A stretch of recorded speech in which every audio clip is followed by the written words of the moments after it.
Hello guys, तो आज हम बात करेंगे ऑल इंडिया बार एग्जामिनेशन के बारे में। जैसे आपने सुना होगा कि भाई ऑल इंडिया बार एग्जाम क्या होता है, क्या नहीं होता। बहुत से क्वेश्चन आपके मन में आते होंगे जब आप बात सुनते होंगे, या इसकी क्या ही जरूरत है, क्यों ये करना है। तो इन सारे क्वेश्चंस को लेकर एक तरह से आज जो है वो इंट्रोडक्टरी क्लास है। क्योंकि यार पता है क्या हो रहा है, टाइम टू टाइम हम जब ऑल इंडिया बार के एग्जाम के बारे में सुनते हैं या जो हमारे नोन में देकर आते हैं एग्जाम, तो वो आके बताते हैं यार बड़ा टफ है, बड़ा टफ है। क्योंकि हमने जो अपने टाइम पे दिया था, हमें ऐसा लगता है सुन के अब कि यार इतना टफ क्या ही आ गया। मतलब कि अब ये कह रहे हैं कि भाई टफ है, टफ है, टफ है, क्या ऐसी सिचुएशन है इसमें। फिर मेरे को पता लगा कि मेरे एक नॉन में एक बंदा फेल भी हो गया ऑल इंडिया बार एग्जाम में। तो मेरे को सुन के बड़ा अजीब सा लगा कि यार ऐसा हो सकता है। मैंने कहा मे भी हो सकता है भाई, क्योंकि पहले सुना था कि यार पासिंग रेशियो बहुत बढ़िया है। लेकिन फिर कुछ टाइम बाद क्या हुआ, जब एक आरटीआई का रिप्लाई आया, एक ने आरटीआई लगाई, पूछा कि भाई ये जो ऑल इंडिया बार के एग्जाम वगैरह इसमें पासिंग रेशियो वगैरह क्या है। अगर उस आरटीआई आने से पहले कोई पूछता, अगर मेरे से भी मेरा जो ओपिनियन रहता वो ही रहता यार होगा 80 to 90% रेशियो पासिंग का होगा। 100 मतलब इतना होगा, 100 में से 80 to 90 पासिंग रेशियो। लेकिन जब जब ये रिप्लाई आया, मैं यकीन मानो मेरे को खुद बिलीव नहीं हुआ इस चीज को लेकर। क्योंकि जब ये रिप्लाई आया उसमें बताया गया कि 48% ही लोग पास हो पाए हैं इस एग्जाम के अंदर, यानी कि 52% लोग फेल हो चुके हैं इस एग्जाम के अंदर। तो इससे आइडिया लग जाता है कि यार काफी मतलब एग्जाम अब टफ आ रहा होगा। क्योंकि यार जब हमने दिया था, जब मैंने अपनी बात करूं, मैंने दिया था एग्जाम, तो एग्जाम हम देकर आ गए थे, तो इतना लगा नहीं था कि यार कोई स्पेशल प्रिपरेशन वगैरह करनी पड़ेगी, देखना पड़ेगा भाई बुक्स वगैरह को खोल बोल के कि भाई ये करना है। तो ऐसा कुछ भी नहीं था। लेकिन जब ये आरटीआई इसके खुलासे से पता लग गया, और फिर हमने जब प्रीवियस ईयर के जब मैंने बैठा, फिर मैंने सोचा यार क्यों ना इस पर वीडियो वगैरह बनाई जाए, देखा जाए कि भाई क्या क्या चीजें इसमें चेंज हो रही है, क्या नहीं हो रही। तो जब मैंने प्रीवियस ईयर के क्वेश्चन पेपर का एनालाइज करा, उनको ध्यान से देखा, तो पता लगा कि हाँ भाई धीरे धीरे धीरे धीरे, अगर तो हम 2018 से भी बात करें, तो धीरे धीरे पेपर का जो लेवल है वो थोड़ा सा बढ़ता जा रहा है। फिर पहले 33 वाला पास था, अब 40 वाला हो गया, 45 वाला फिर कर दिया गया। तो ये धीरे धीरे रेशियो बढ़ता जा रहा है। और मेरे को डर है कहीं नेगेटिव मार्किंग अगर जिस दिन आ गई, भाई साहब सही में मतलब जुडिशरी का जो प्री दे रहे हो और इसका प्री दे रहे हो, दोनों लगभग सेम ही ना हो जाए। तो यार बहुत सारे क्वेश्चन के बारे में मतलब क्वेश्चन आज लेंगे, क्योंकि मैंने अपनी इंस्टाग्राम प्रोफाइल पे भी डालता कि if you have any query regarding all India bar examination, so you can ask me और डीएम मी। तो आए कुछ लोगों के मैसेजेस वगैरह, मैं नहीं कहूँगा बहुत सारे लोगों के आ गए, बारिश हो गई, ऐसा नहीं। कुछ का व्हाट्सएप पे भी आया, क्योंकि मैंने स्टोरी भी लगाई थी, यूट्यूब पे भी डालता, बट यूट्यूब पे कोई आया नहीं। एक पर्सन का आया था बस कमेंट, वो भी बस ये पूछ रहे, वो मैं बता दूंगा क्या क्वेश्चन था। बाकी हाँ, उस पर इंस्टाग्राम वगैरह पर मैसेज आया, तो वो सारे मैसेजेस मैंने जो जो क्वेश्चन थे वो मैंने लिख लिया है। अब उनका बारी बारी से जवाब देंगे। तो सबसे पहली चीज ये मैं बता दूं भाई, हम शुरू करने जा रहे हैं ऑल इंडिया बार एग्जामिनेशन के प्रिपरेशन। लेकिन रुक जाइए रुक जाइए। अब प्रिपरेशन का मतलब ये नहीं कि मैं आपको बैठ जाऊं सब्जेक्ट वाइज पढ़ाने लग जाऊं, भाई ये पढ़ लो, ये पढ़ लो, ये पढ़ लो, या पूरा वो, भाई नहीं है। क्योंकि ऑल इंडिया बार एग्जामिनेशन की जो डिमांड है वो अलग है। डिमांड, वो डिमांड ये नहीं कि आप बैठ जाओ भाई पेपर को कोई टॉपिक दे दूं वो पढ़ते रहो, इस टॉपिक में से आएगा, ऐसा कुछ भी नहीं है भाई। आपको जितने आप ज्यादा क्वेश्चन सोल्व करोगे, जितने ज्यादा आप बेयर एक्ट को गो थ्रू करोगे और चीजों को गो थ्रू करोगे, आपका कॉन्सेप्ट क्लियर हो जाएगा। क्योंकि बहुत सी बातें अब हम इस वीडियो के अंदर करना चाह रहे हैं, क्योंकि मैं नहीं चाह रहा पर्सनली भी कि ये वीडियो लॉन्ग बने या आपको बोरियत लगे। क्योंकि और भाई आपके नॉलेज के लिए है ये चीज, इसलिए मैं वीडियो बना रहा हूँ। क्योंकि मेरे तो ऑल इंडिया बार हो गया भाई, मैं प्रैक्टिसिंग लॉयर हूँ, मैं अपनी प्रैक्टिस कर रहा हूँ अच्छा क्रिमिनल में, मेरे को कोई दिक्कत नहीं। लेकिन फिर भी यार जब अपने आसपास में सुनाई आता तो काफी दुख होता है। क्योंकि ऑल इंडिया बार एग्जामिनेशन यार है मतलब कि इजी था एक टाइम पे कह सकते हैं। लेकिन करते हैं बात, देखिए सबसे पहली चीज आरटीआई के बारे में मैंने आपको बता दिया कि भाई आरटीआई फाइल हुई थी, जिसके अंदर ये रिप्लाई आया कि 52% लोग फेल हो गए ऑल इंडिया बार के एग्जाम में। अब सबसे पहली चीज ये बात करते हैं कि ऑल इंडिया बार एग्जामिनेशन होता है क्या। देखो भाई, आप पहले लो करते हो, लो आप 3 साल की कर सकते हो, 5 साल की कर सकते हो, BBA, BLLB, BBLLB, BCom LLB, ये 5 ईयर के इंटीग्रेटेड कोर्स होते हैं। आफ्टर 12th आप कर सकते हो। अगर फॉर एग्जाम्पल फिर आप बोलोगे कि यार अगर सोचा जाए कि ये 3rd ईयर वाली कौन सी होती है, तो भाई दो तरह की लो कर सकते हो आप, 5 ईयर वाली कर सकते हो या फिर 3 ईयर वाली कर सकते हो। अगर आप ग्रेजुएशन प्लस लॉ कर रहे हो तो वो 5 ईयर की हो जाएगी, यानी कि बी ग्रेजुएशन प्लस लॉ एक साथ हो जाते हैं, BA LLB, BBA LLB, BCom LLB वगैरह जो होती है आपने सुना होगा। और अगर आप कहीं और से ग्रेजुएशन करते हो, ग्रेजुएशन के बाद अगर आप लॉ करना चाह रहे हो तो फिर उसके लिए आपको 3 साल लगते हैं जो लॉ होती है पर्टिकुलर। अब मान लीजिए आपकी लॉ हो गई भाई, आपने एग्जाम वगैरह दिए, आपको बता दिया गया कि भाई आप पास हो गई, ये रहा आपका लॉ के डिग्री सर्टिफिकेट वगैरह।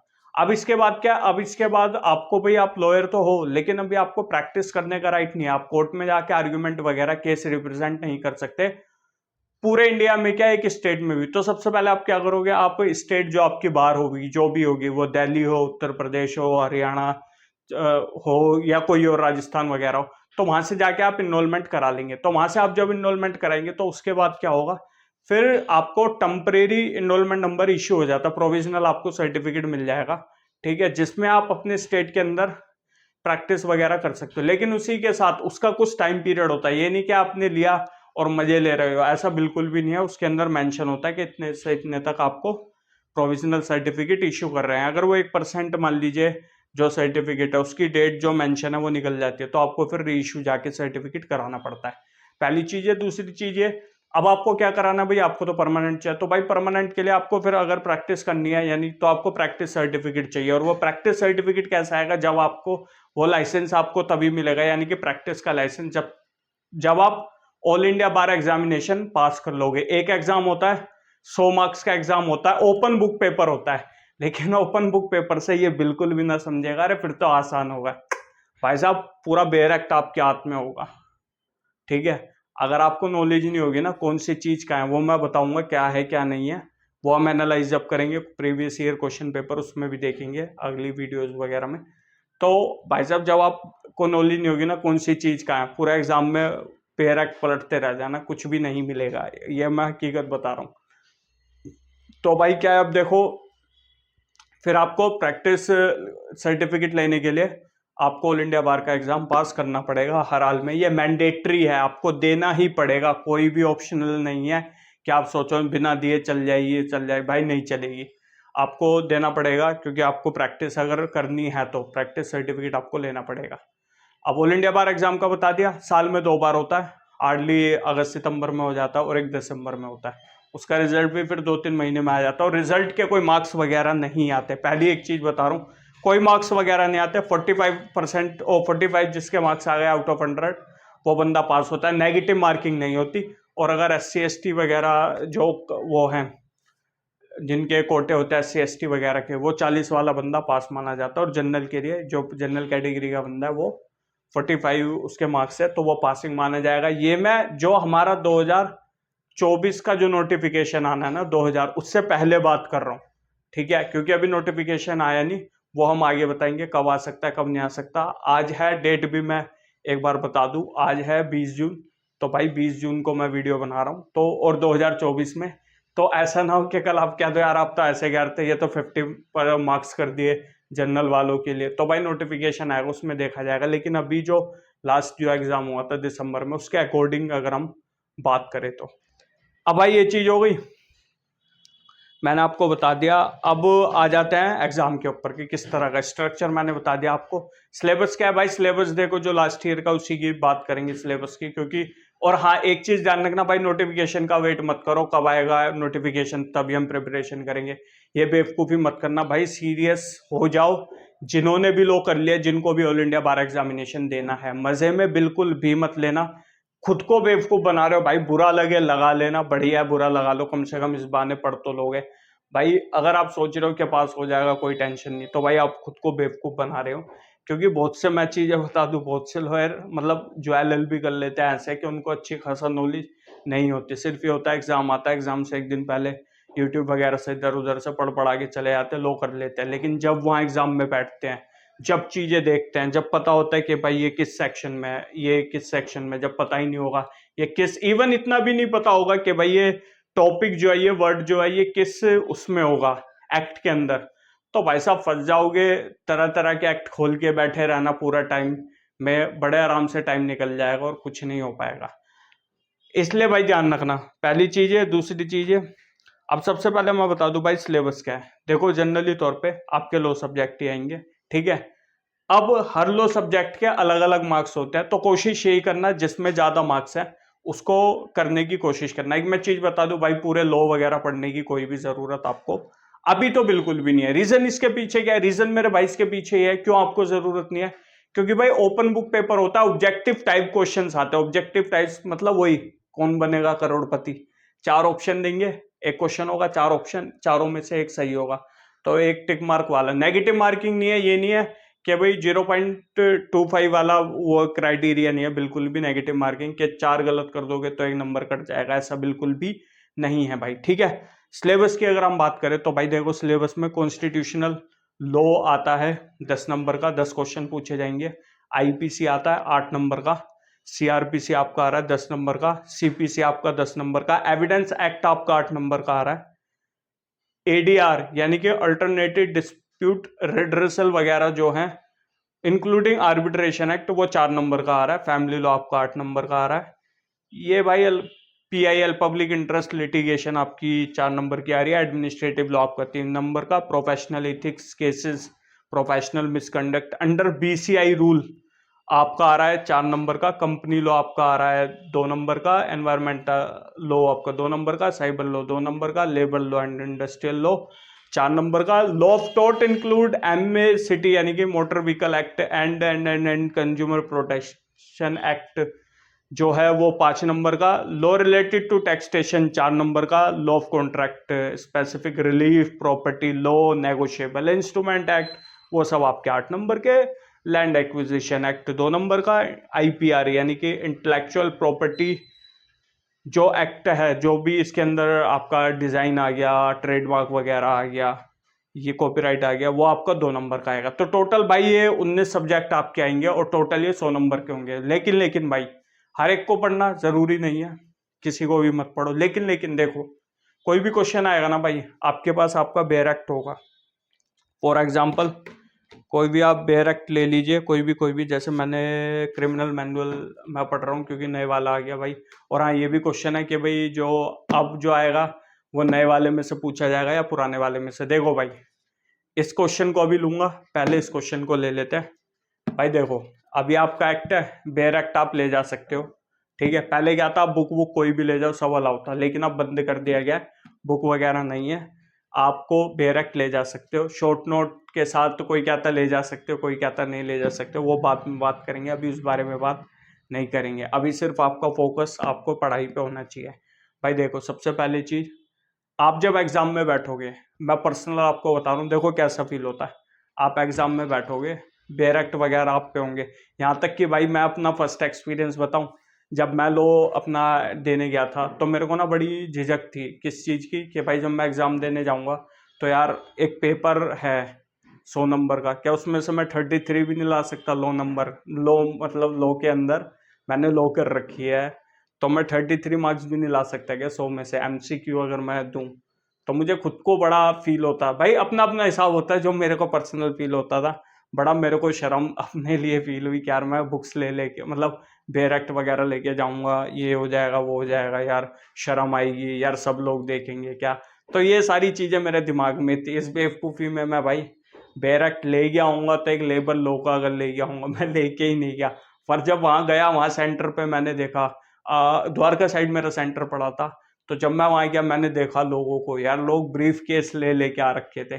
तो जब मैंने बाहर देखा ना लोगों के हाथ में बड़े बड़े ब्लैक ब्लैक कलर के ब्रीफ केस वगैरह थे, तो मेरे को लगा यार हो सकता है बेचारे ना दूर दूर से आए होंगे, इनका सेंटर दिल्ली में पड़ा होगा, तो होटल में ये रात को रुके होंगे, तो अब लेकर आ गए होंगे फादर वगैरह जो फैमिली से आए हो, उनको बैग पकड़ा के अपना एग्जाम दे के आ जाएंगे और फिर यहीं से सीधा अपने होम टाउन वगैरह जहाँ ये रहते हैं वहां निकल जाएंगे। मेरा मानना ये था जब मैंने बाहर लोगों के हाथ में बड़े बड़े ब्रीफ केस देखे। फिर जब मुझे नहीं पता मेरे को बतानी चाहिए नहीं बतानी चाहिए, जो पर्सनल मेरा एक्सपीरियंस था। फिर जब हम अंदर गए एग्जाम हॉल में, भाई जब मैंने देखा वो जो फिर, क्योंकि वो अंदर भी ले गए उनको यार बैग्स वगैरह को, अब तो खैर बेयर एक्ट वगैरह, लेकिन पहले बुक्स वगैरह अलाउ थी। अब क्या हुआ भाई, जब अंदर ले गए बैग खोले, ओ भाई साहब जब वो किताबें निकली तो मेरे को उस टाइम ये लग रहा है यार मैं तो घर छोड़ के आ गया, ऐसा क्या एग्जाम में ये तो नहीं फेल हो जाऊंगा, क्या हो जाएगा यार, अब क्या करूं अब क्या करूं। लेकिन वही अब फिलहाल भाई एग्जाम बढ़िया रहा, क्योंकि मार्क्स वगैरह पता लगते नहीं है इसमें, मार्क्स पता नहीं लगते इसमें, सिर्फ यह आपका जिस दिन रिजल्ट आएगा आपको पता लग जाएगा कि आपका रिजल्ट आ गया, तो उसमें स्टेटस बस लिखा होता है पास या फेल का, और कुछ भी नहीं लिखा रहता।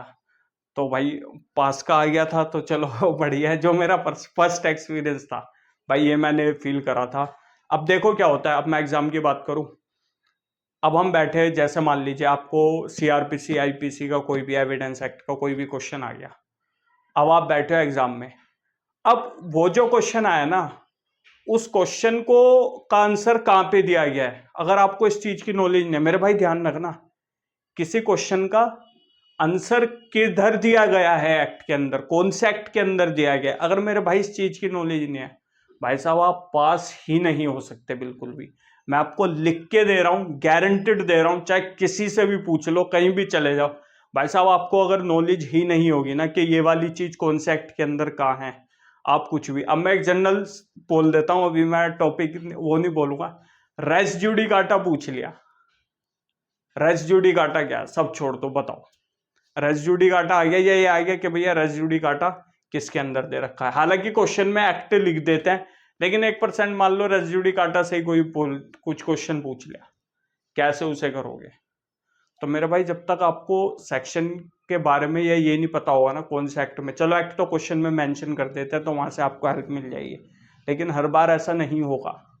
ध्यान रखना मेरे भाई, जो भी आप सुन रहे हो, ऐसा नहीं होगा कि हर बार आपको पता लग जाएगा। तो अगर आपको नॉलेज नहीं होगी कि यार ये सीपीसी में या किस सेक्शन में, और सीपीसी में सबसे ज्यादा टफ इसलिए होता है क्योंकि एक तो सेक्शन अलग दे रखे है, ऑर्डर अलग है, और उनके फिर रूल है, और रूल के भी सब रूल भी हैं। तो उसमें अगर आपको नॉलेज नहीं होगी ना, तो भाई साहब आप बैठे रहोगे, टाइम बेवजह खपा दोगे सारा, कुछ होगा नहीं, और बेवजह आप फेल का टैग अपने ऊपर लेके आ जाओगे कि भाई मैं फेल हो गया, अब क्या करूं। तो इसलिए कुछ नहीं, प्रीवियस ईयर के क्वेश्चन पेपर हम भी करेंगे भाई सॉल्व, उसकी वीडियो वगैरह डालेंगे। तो प्रीवियस ईयर के क्वेश्चन पेपर आपको देखना है, उसमें आपको जगह जगह भाई जो भी क्वेश्चन है देखना है कि भाई, क्योंकि क्वेश्चन रिपीट होते हैं, नो डाउट होते हैं, इसमें किसी भी तरह का कोई डाउट नहीं है। तो एटलीस्ट आप बैठोगे जब करोगे तो आपको नॉलेज मिल जाएगी कि इधर ही है इधर ही है, और सेक्शन वगैरह भाई याद कर लो तो बढ़िया। अब आप कहोगे याद, चलो सेक्शन नहीं चैप्टर तो याद कर सकते हो, या अगर चैप्टर भी नहीं तो कोई नहीं यार, अभी मैं हूँ भाई, मैं आपको शॉर्ट ट्रिक्स बता दूंगा चैप्टर याद करने की कैसे नहीं है। ये मैं बात कर रहा हूँ अभी सिविल प्रोस्पेक्टस पे।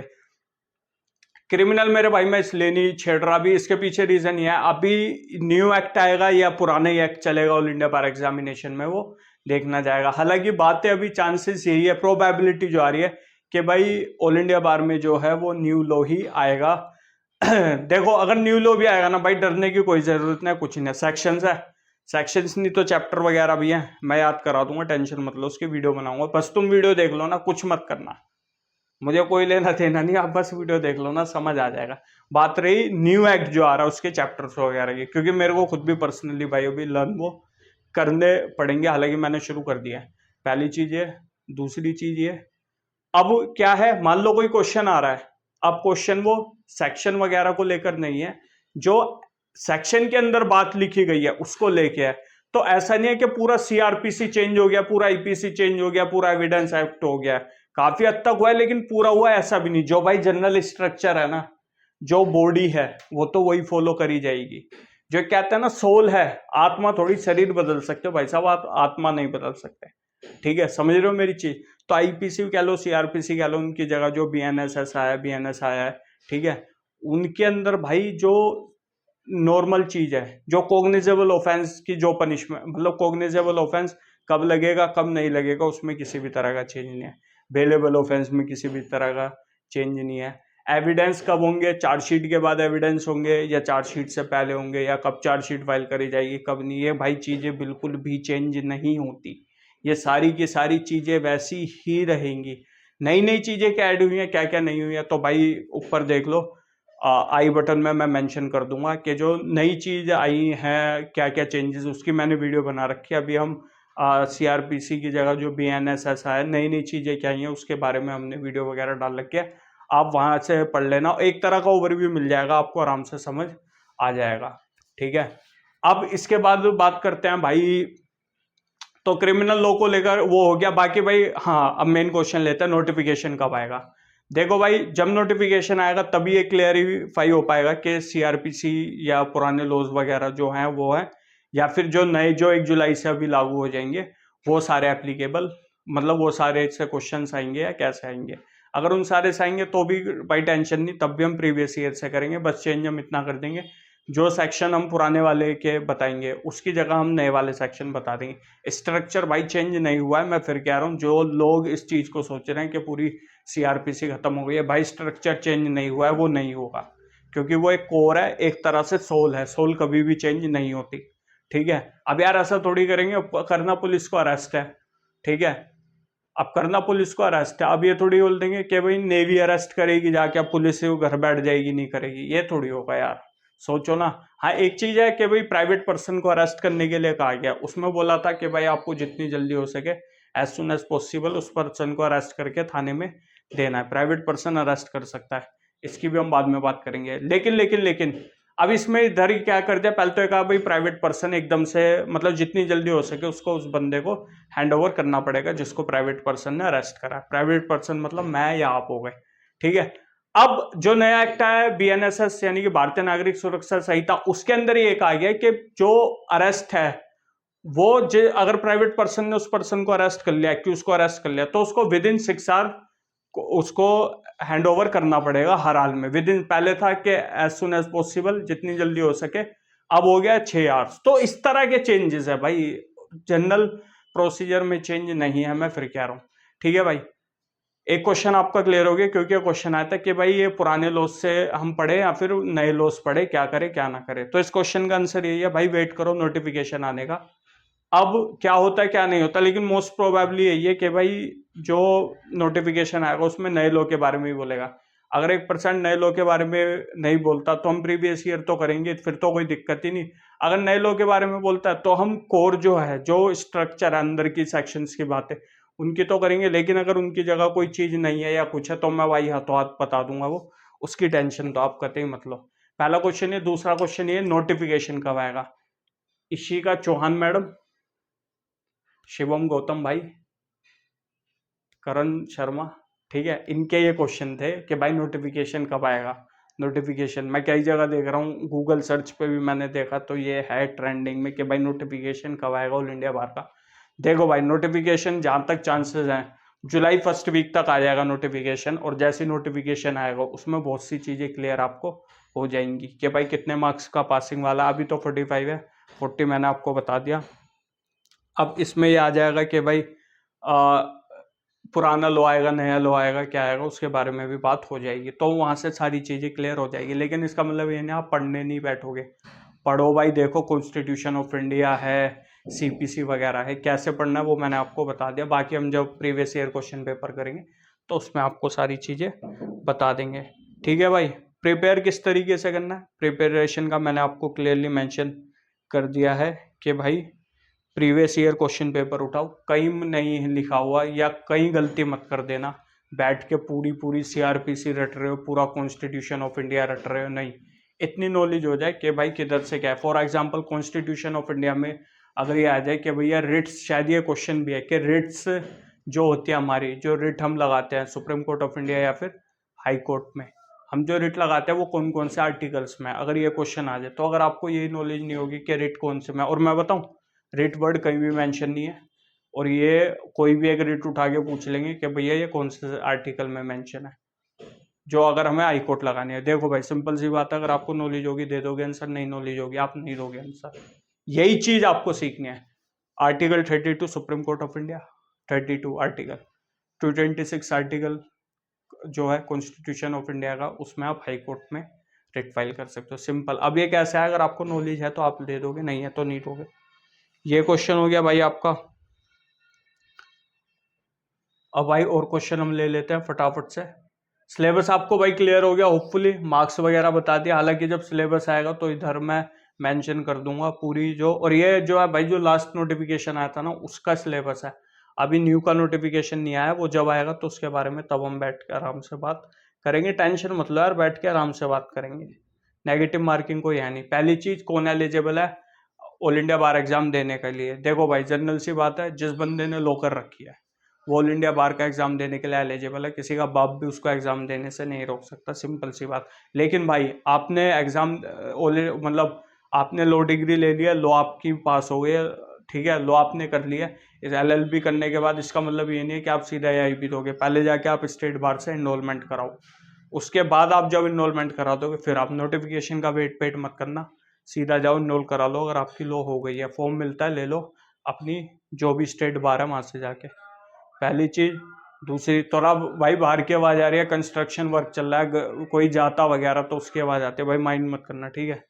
अब दूसरी चीज आती है, ये डिफिकल्ट है या नहीं है। एक भाई ने सिंपल सा क्वेश्चन, भाई बहुत बढ़िया चीज पूछी आपने, एक सिंपल सा क्वेश्चन पूछ लिया राजन भाई ने कि भाई आशीष भाई एक बात बताओ, ये जो लो है, ये जो एग्जाम है, ये डिफिकल्ट है या इजी है। भाई देखो, जिसको सब कुछ आता है, जिसको सब पता है उस चीज के बारे में, तो उसके लिए ये एग्जाम बहुत ईजी है। जिसको कुछ भी नहीं आता, जो इसने पढ़ाई नहीं है, जो सोच रहा मैं पास हो जाऊंगा, एग्जाम में जाते भाई उसके लिए डिफिकल्ट एग्जाम है। देखो भाई, डिफिकल्टी इजी आपको लेकर है, चीजों को लेके सीरियस रहो, कभी भी डिफिकल्ट नहीं लगेंगी। मैं, ये भी मेरा पर्सनल मानना है भाई, कभी भी आप सोचोगे ना कि भाई किसी भी चीज के बारे में अगर आप पहले सोच लोगे ना टफ है, 90% वो आपको चीज समझने में काफी ज्यादा दिक्कत होगी। क्यों? क्योंकि आपने माइंड में बिठा रखा है टफ है, टफ है, टफ है, टफ है। ऐसा कुछ भी नहीं है भाई, बिल्कुल भी ऐसी दिमाग में चीजें लेके मत चलो। सिंपल सोचो यार, मैं इसको पढ़ूंगा, ये मेरे को समझ आ जाएगी, आज ही नहीं तो कल आ जाएगी। तो सेम इसका एग्जाम है, आज ही नहीं तो कल भाई आप इस पे कमांड कर लोगे। बस आपको क्या करना है, बैठ के आपको पढ़ना है और कॉन्सेंट्रेट करना है, डेली आपको टाइम देना है। एक ये क्वेश्चन हो गया। पासिंग मार्क्स क्या है भाई? पासिंग मार्क्स मैंने आपको बता दी, आमतौर पे जो 45 आपको मार्क्स चाहिए जनरल कैटेगरी के लिए, और 40 आपको SC SC जो हैं उनके लिए, ठीक है। कितने क्वेश्चन पूछे जाते हैं भाई? देखो, जनरली तौर पे मैं आपको बता दूं भाई, इसके अंदर 100 क्वेश्चन का पेपर आता है, 100 क्वेश्चंस ही पूछे जाते हैं उनमें से आप। और एक चीज मैं यहाँ पे बता दूं भाई, 100 के 100 अटेम्प्ट करना, ऐसा नहीं है कि आप छोड़ के आ जाओ। चाहे आपको नहीं आता, चाहे आपको डाउट है, टिक करके आओ, छोड़ के मत आना। रीजन क्या होता है, कई बार क्वेश्चन गलत हो जाते हैं, मतलब वहां से क्वेश्चन ही गलत आ जाता है, तो आपके उसके फुल मार्क्स मिल जाते हैं कई बार। तो इस चीज को दिमाग में मत लेके चलना कि मैं 100 में से 50 अटेम्प्ट करूंगा या वो, और नेगेटिव मार्किंग नहीं है तो भाई फिर क्वेश्चन छोड़ने का सवाल बनता ही नहीं है, नेगेटिव मार्किंग नहीं है, ठीक है। भाई ये पूछ रहे हैं मेरे को 2024 की जो आ रही है उसका वो कहाँ से मिलेगा? देखो भाई, ऑफिशियल वेबसाइट जो है वहाँ से मिलेगा, लेकिन अभी जो है नोटिफिकेशन आया नहीं है, तो अभी जो 2023 वाला वही मिलेगा, इसलिए वो मत करो टेंशन। सब्जेक्ट कितने हैं भाई? मैं ऑलरेडी बता चुका हूँ, 19 सब्जेक्ट हैं, 19 सब्जेक्ट में से क्वेश्चन आएंगे अभी तक, जो आज की डेट तक है। इसके बाद जो नोटिफिकेशन आएगा वो देख लेंगे। और बाकी भाई कुछ और क्वेरी अगर आपकी हो तो मेरे से पूछ लो ना, ठीक है। अब कईयों का क्वेश्चन ये होता है कि भाई जो इतनी ज़रूरत पड़ गई, क्यों ये टफ बना रहे ऑल इंडिया बार एग्जामिनेशन, ऐसा क्या है? क्या भाई देखो, जनरली तौर पे लॉयर्स की भीड़ एक तो बहुत ज़्यादा बढ़ रही है आजकल, हर कोई लो कर रहा है, हर कोई जो देख रहा है, एक तो वेब सीरीज़ वगैरह लोग देखते हैं, सोचते हैं यही मैं हूँ। भाई एक चीज़ मैं बोल दूँ, अगर आपको लो करनी है करो, कोई दिक्कत नहीं है, आप कर सकते हो, आपके पास पूरा राइट है, अच्छी बात है लो कर रहे हो। लेकिन अगर आप भाई सोच रहे हो प्रैक्टिस आना है या ये आना है, और आप वेब सीरीज़ वगैरह देख रहे हो, भाई भूत उतार दो दिमाग से। ये जो टीवी है और जो हकीकत है, जो आपकी लाइफ है, या जो लीगल एक लिटिगेशन लाइफ है, भाई बहुत टफ है। कोशिश करोगे, मेहनत करोगे, स्ट्रगल करना पड़ता है, हालांकि कुछ टाइम बाद आप जाके सक्सेस भी होगे, पक्का 110%। लेकिन अब भाई ये सोचना सिर्फ वो देख के मैं चला जाऊं, भाई ये गलती मत करना। जब तक खुद का मन ना हो, जब तक खुद से ना लगे, तब तक मत करो। पैसा वेस्ट कर रहे हो, टाइम खराब कर रहे हो, फायदा उसका कुछ है नहीं। इसलिए टफ इसलिए बनाया जा रहा है क्योंकि इनको भी पता भाई, बहुत से लॉयर ऐसे आ रहे हैं जिनको नॉलेज वगैरह नहीं है, कुछ अच्छा खासा ज्ञान नहीं है, लो इधर उधर से कहीं ना कहीं से सेटिंग जुगाड़ वगैरह से कर करा के आ जाते हैं। और फिर जब एग्ज़ाम वगैरह, ये इसलिए इसको एग्ज़ाम को टफ वो डे बाय डे बनाते जा रहे हैं, क्योंकि जो सही में सीरियस है, जो सही में, यार एक बात बताओ, कौन मेहनत करेगा, कौन तैयारी करेगा पेपर की? वही तो करेगा जो सही में सीरियस है। जो नहीं है वो तो कह देगा छोड़ यार हटा। तो यही तो चाहिए, क्योंकि क्या होता है, ये लॉयर बन जाते हैं, फिर ये पूरे सिस्टम में बवाल खड़ा कर देते हैं, गंद मचा देते हैं। तो इस चीज को देखते हुए, हालांकि अब वेरिफिकेशन वगैरह, इवन मेरी तक वेरिफिकेशन हुई है, अभी हमने वेरिफिकेशन फॉर्म भी सबमिट करे हैं, और टाइम टू टाइम वेरीफाई होते रहते कि भाई आपकी डिग्री फर्जी तो नहीं है, आपकी कोई 10th या 12th क्लास तो आपने फर्जी नहीं करी, जिस वजह से अगर ये पकड़े गए तो भाई साहब लाइसेंस, प्रैक्टिस, आपका एलएलबी वगैरह सब खत्म हो जाएगी एक तरीके से। तो वेरिफिकेशन वगैरह भी चल रही है। मेन एम यही है कि भाई जो सही में सीरियस है इस चीज़ को लेकर, जो सही में करना चाहता है प्रैक्टिस वगैरह, वो ही है, अगर नहीं है तो छोड़ दो। इवन हमको वकालतनामे तक फाइल करने पड़ रहे हैं भाई, रियलिटी है। तो ये 30 मिनट की वीडियो हो गई है भाई, ज़्यादा नहीं लूँगा क्योंकि फिर मेरे को भी भेजने में और एडिट वगैरह करने में काफ़ी ज़्यादा दिक्कत होती है। और कोई क्वेश्चन, और कोई क्वेश्चन, और कोई क्वेश्चन? सिलेबस चेंज होगा क्वेश्चन, ये मैंने आपको बता दिया। बेयर एक्ट वगैरह अलाउ है भाई, इसके आप अलावा कुछ नहीं ले जा सकते। मैं एक चीज़ क्लियर आपको कर रहा हूँ, कोई आप हैंड रिटन नोट नहीं ले जा सकते, कोई बुक वगैरह, कोई रेफरेंस जो होती हैं वो कोई भी नहीं आप ले जा सकते। पहली मैं चीज़ बता रहा हूँ, बिल्कुल भी अलाउ नहीं है। बेसिक नॉलेज आप लोग की ले लो भाई, क्लियर हो जाएगा, टेंशन मत लेना। मैं आपको एक एक चीज़ अच्छी तरीके से बता दूंगा। इंडेक्स वगैरह पढ़ो भाई खाली टाइम में, कोई भी जो आप सब्जेक्ट है, सीआरपीसी तो खैर देख लो, सीआरपीसी हो गया, कॉन्स्टिट्यूशन ऑफ इंडिया हो गया, सीपीसी हो गया, इनके भाई इंडेक्स वगैरह पढ़ो। डेली मॉर्निंग का एक रूटीन लगा लो कि मैं 1 घंटे बैठ के इनको नज़र मारता रहूँगा, पेज पलटता रहूँगा। याद वाद करने की शॉर्ट ट्रिक तुम्हारा भाई दे देगा, टेंशन मत लेना बिल्कुल भी। ठीक है भाई। और एग्ज़ाम देते हुए प्रेजेंस ऑफ माइंड का होना बहुत ज़रूरी है, तो कोशिश करना प्रेजेंस ऑफ माइंड आपका बना रहे, जिसके लिए मेडिटेशन वगैरह करना। भाई सीरियस होकर एग्ज़ाम देना, क्योंकि यार लो कर ली, इतना पैसा फूक लिया, इतना टाइम फूक लिया। कोई 3 साल ज़िंदगी के दे के आया, कोई 5 साल ज़िंदगी के दे के आया। अब एक ऑल इंडिया बार एग्ज़ाम से डर जाओ, ऐसा कुछ नहीं है भाई साहब। हथियार आपके हाथ में है, सिर्फ आपको उसको शार्प करना है। जिस दिन आप शार्प करके बैठ गए ना, काटने में आपको खूब मज़ा आएगा।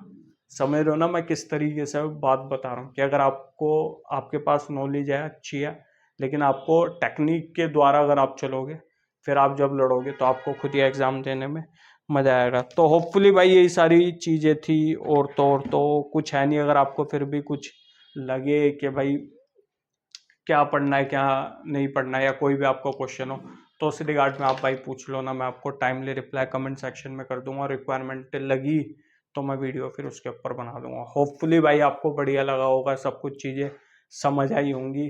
अगर कोई भी चीज़ नहीं है या कोई भी हुआ, कमेंट सेक्शन में भाई मेंशन कर दो, वीडियो को शेयर कर दो ना, लाइक कर दो ना, और चैनल को सब्सक्राइब कर दो ना भाई। और कुछ भी दिक्कत है, कुछ भी प्रॉब्लम है, तो बैठा हूँ, मेरे को बता दो ना, मैं उसका सॉल्यूशन आपको बता दूंगा।